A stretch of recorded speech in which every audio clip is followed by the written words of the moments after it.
Assalamualaikum warahmatullahi taala wabarakatuh dan salam sejahtera. So hari ni kita nak bercakap berkenaan dengan Atlantis.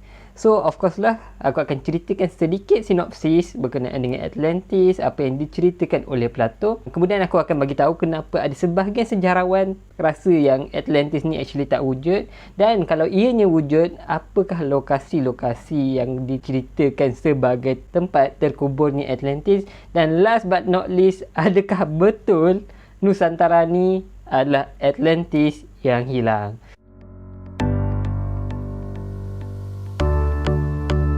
Okay, so of course lah dalam sejarah bila kita nak bercakap berkenaan dengan Atlantis, kita kena merujuk sumber asal penceritaan Atlantis ini, iaitu diceritakan oleh Plato dalam dialog antara Timaeus dan Critias. Dan biasanya penceritaan itu disebutkan dalam bentuk alegori, dan dia menceritakan berkenaan dengan legenda Atlantis. Okay, diceritakan pada zaman dulu kononnya wujudnya pembahagian tanah-tanah dan kawasan oleh dewa-dewa, dan ada satu pulau yang dinamakan sebagai Atlantis yang ni yang dikuasai oleh Dewa Poseidon. Dan Dewa Poseidon waktu tu dia berkahwin dengan seorang mortal, seorang manusia biasa, dan mendapat 5 anak kembar.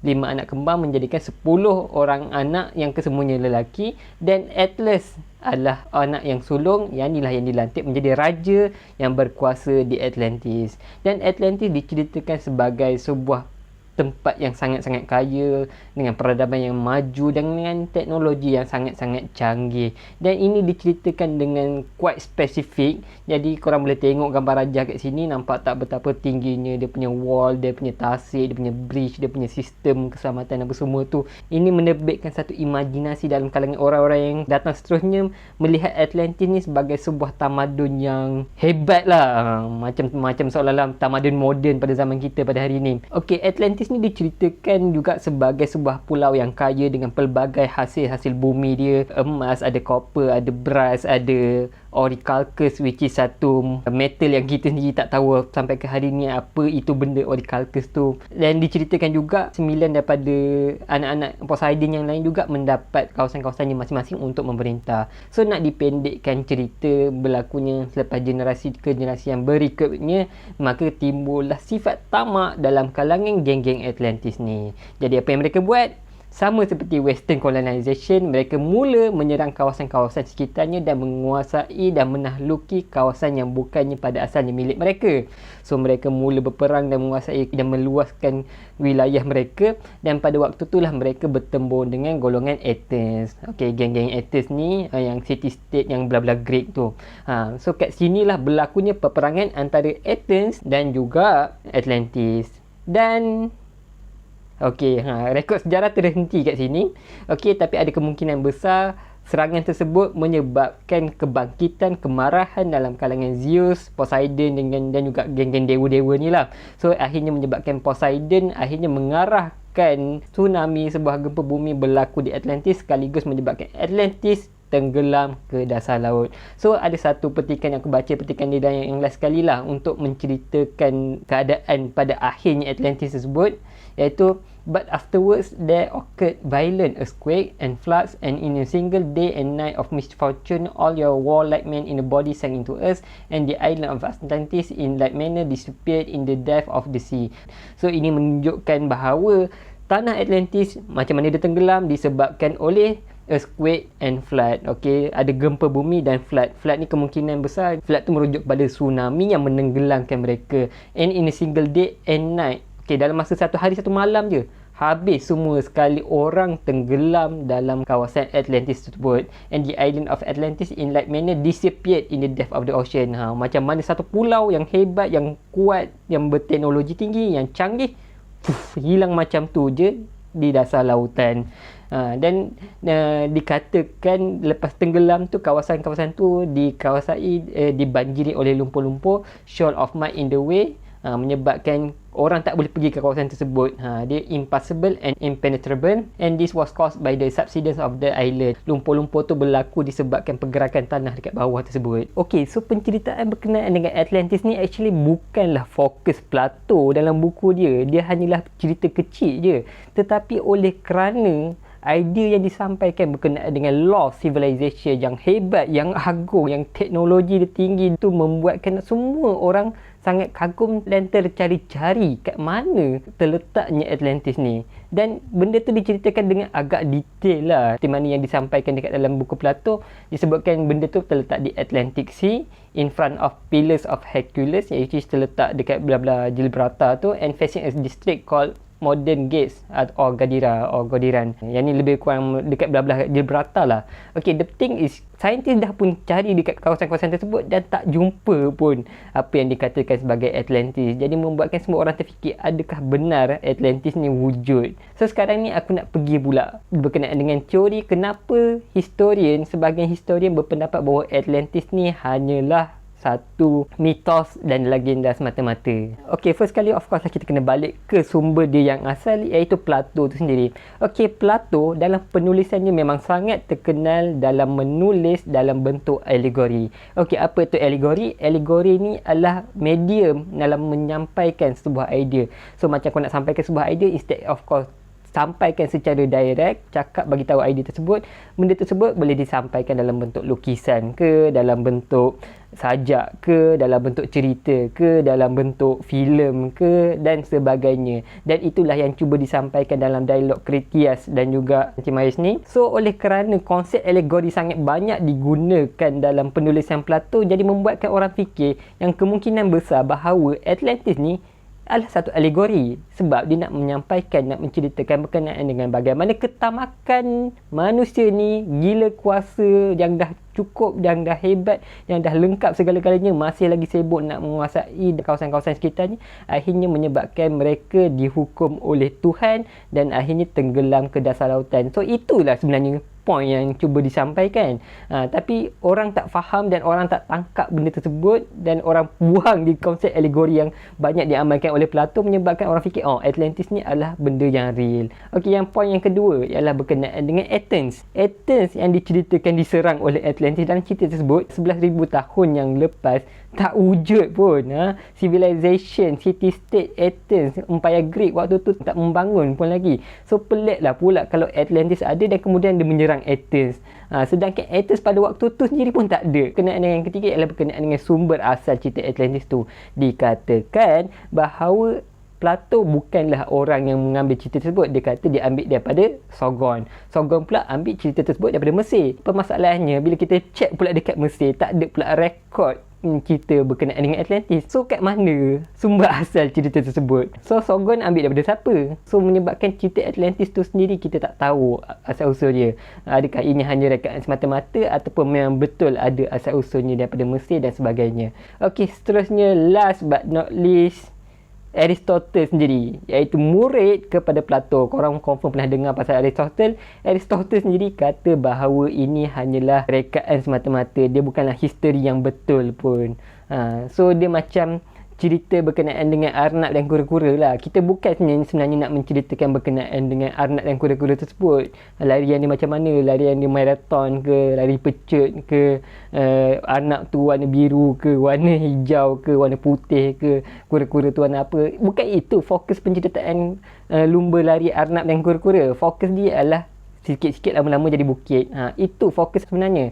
Macam itulah juga dengan penceritaan Atlantis ni. Kemungkinan besar Plato bukannya nak fokuskan berkenaan dengan tamadun tersebut, tapi dia nak menyampaikan bagaimana ketamakan orang yang dah kaya, yang dah menguasai segala-galanya, masih lagi bersifat tamak dan mencuba menyerang dan menguasai wilayah-wilayah yang lain, menyebabkan kemarahan daripada Tuhan dan menyebabkan hukuman mereka dihukum untuk tenggelam ke dalam lautan. Kemungkinan besar itulah apa mesej sebenar yang cuba disampaikan oleh Plato.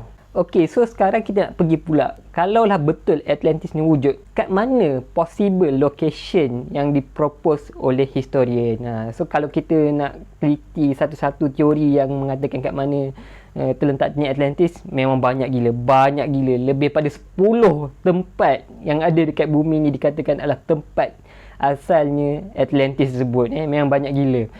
Kita ada kata dekat Ireland, ada yang kata dekat Spain, ada yang pergi jauh sikit, dia kata dia jumpa dah ni lah tempat dia. Rupanya apa yang dia jumpa adalah Amerika, benua Amerika. Ada yang kaitkan pula dengan Mayan civilization, ada yang katakan ini dekat bawah Antartika yang benua ais tu kan.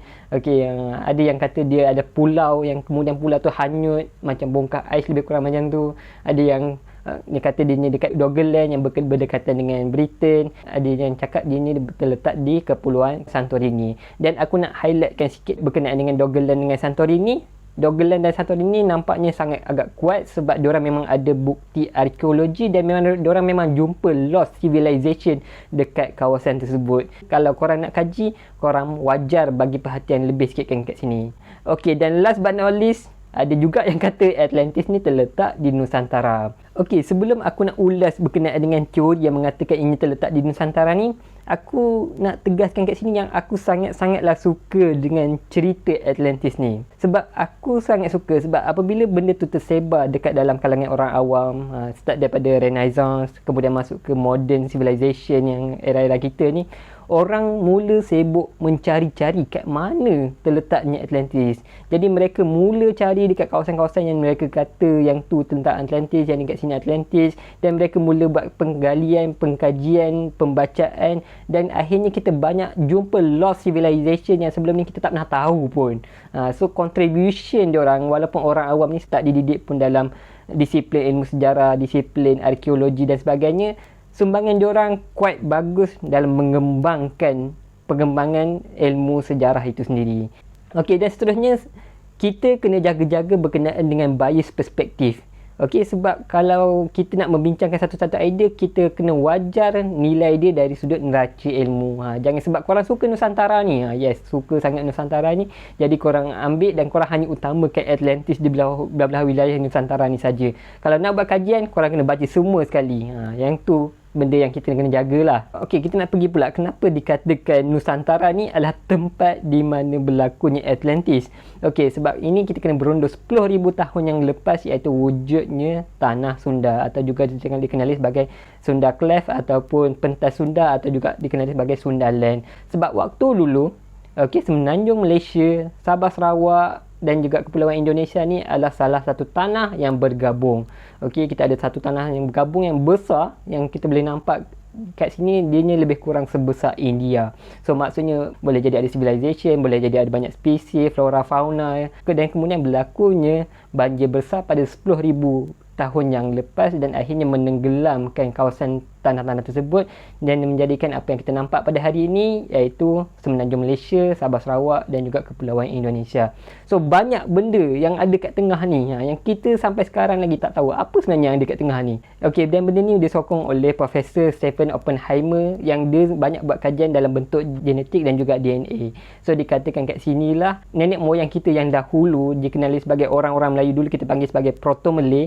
Okey, selepas berlakunya banjir tersebut, okey, orang-orang Melayu yang survive akhirnya pergi berhijrah ke kawasan-kawasan luar seperti China, Filipina, India dan sebagainya, akhirnya mewujudkan dan menyelamatkan civilization dunia yang pada waktu tu sangat-sangat teruk terjejas akibat banjir besar. Okey, macam mana banjir besar tu berlaku?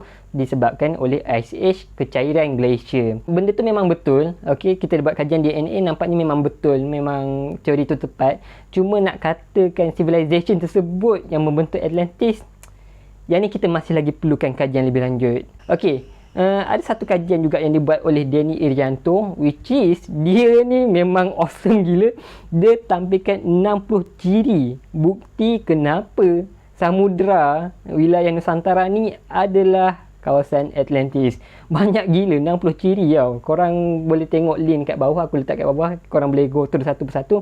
Dan kalau korang skeptikal sekalipun, kalau korang tengok 60 ciri ni, aku yakin korang akan fikir dua kali kalau nak kata Atlantis adalah bukan terletak di Nusantara. Ada banyak lah. Dikatakan bentuk buah yang ada dekat dalam penceritakan Plato tu seperti buah kelapa yang ada dekat sini. Okey, kat sini Orichalcus tu dikatakan sebagai permata zirkon. Kawasan tersebut dikatakan matahari berada di atas kepala, menunjukkan seolah-olah kawasan tersebut adalah kawasan tropikal. Dekat Indonesia, dekat Malaysia pun kita ada banyak tugu-tugu, kita ada piramid, Kita ada juga dapatan arkeologi dekat Gunung Padang yang menunjukkan kat sini pernah berlakunya civilization yang kuat, yang hebat juga pada zaman dahulu. Okey, dan kat sini juga berlaku banyaknya gempa dan juga letusan gunung berapi.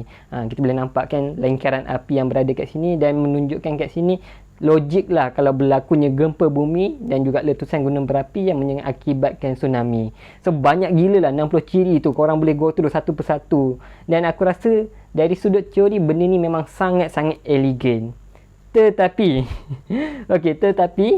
walaupun kita ada sokongan daripada Stephen Oppenheimer, ada 60 ciri daripada Danny Irianto, kita masih lagi kurang sokongan dari sudut archaeological evidence. Yang inilah kelemahan dalam membina idea Atlantis terletak di Sundaland ni. Okey, dan benda ni sangat penting tau. Sebab kalau korang nak bentangkan idea korang dekat akademik yang lain, sejarawan yang lain, korang tak boleh basekan benda yang ada tersebut, teori tersebut hanyalah atas fikiran saja. So susah sebab orang akan minta bukti.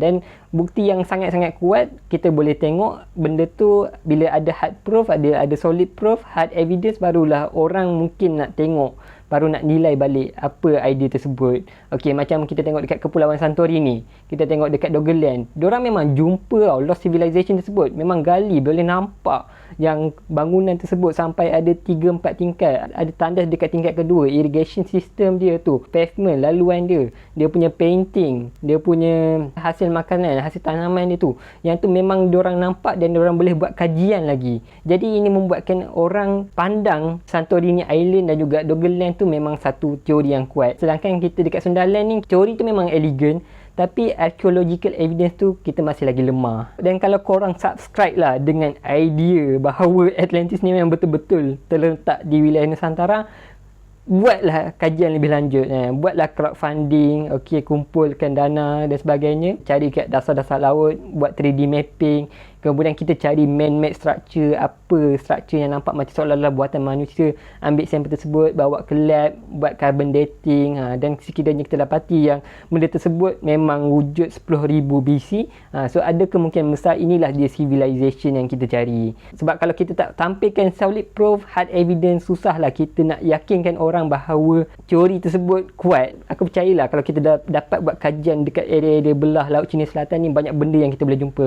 Mungkin kita boleh jumpa rangka dinosaur yang kita tak pernah tahu, kita boleh jumpa spesies yang dah mempupus, kita mungkin dan jumpa civilization, bahkan mungkin boleh jadi lebih pada satu civilization, mungkin ada 1, 2, 3 dan sebagainya. Okey, setakat pembacaan aku pada hari ini dalam aku buat video kali ni, aku dapati benda ni sangat-sangat kurang. Aku tak tahulah pada masa akan datang ataupun ada diorang dah jumpa cuma tinggal nak publish ke. Okey, last but not least, berkenaan dengan Atlantis ni, macam aku cakap lah, walaupun mungkin Atlantis yang diceritakan oleh Plato tu kita memang takkan jumpa yang seperti 100% seperti yang diceritakan oleh dia, tapi aku sangat suka sebab bila dia tersebar, ini membuatkan ramai orang-orang awam terlibat juga membantu perkembangan ilmu sejarah ni. Kalau kita tak jumpa Atlantis sekalipun, kita akan jumpa banyak gila lah lost civilization yang digali semata-mata kerana mencari Atlantis. Jadi sekadar itu saja. Terima kasih kerana menonton. Please like, subscribe dan komen. Thank you for support. Assalamualaikum warahmatullahi wabarakatuh.